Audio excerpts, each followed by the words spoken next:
Hello mga kanats, mag-unbox tayo ngayon ng Kosoba. Trending ko sa ibang SOCMED at saka mga online shop. So subukan nating i-unbox. Pero itaka lang ako kasi yung order ko malaki, double pero maliit. So tingnan natin kung hindi pa tayo scam. So unbox natin. Tara. Tingnan natin kung hindi pa tayo na scam kasi yung dumating parang maliit. So dito natin malalaman ngayon kung legit yung nabinaan natin o baka nagkamali lang ng binigay.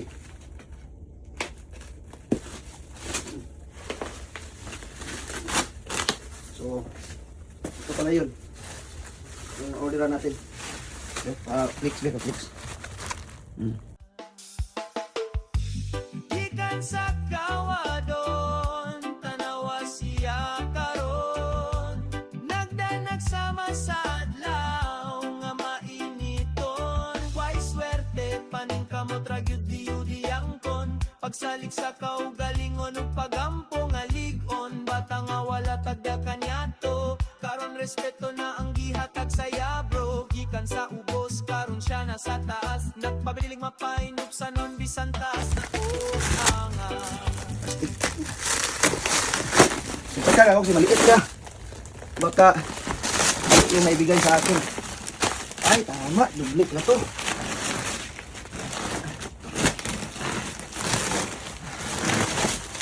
Malaki nga siguro. Ay. Ayun. Ayun siya. Kaya pala. Ayan. Parang sarap-sarap na yung tulog namin ngayon. Baka mabinyagan to ng ano. Yee!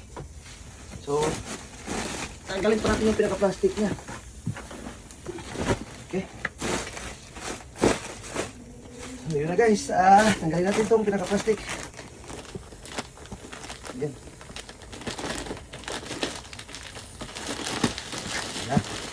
Ayan na. Tama natin yun. Ayan na. Ayan na. Ayan na. Lumaki na siya. Yun. Wala. Dapat pala hindi ko tinanggal ng plastic. Pero maingay din. Ay, maingay. Wow! Sarap naman. Ang tulog ko mamaya. Wow! Okay? Wow! Ayun. Yung isang ulo guys. Luta niyo eh.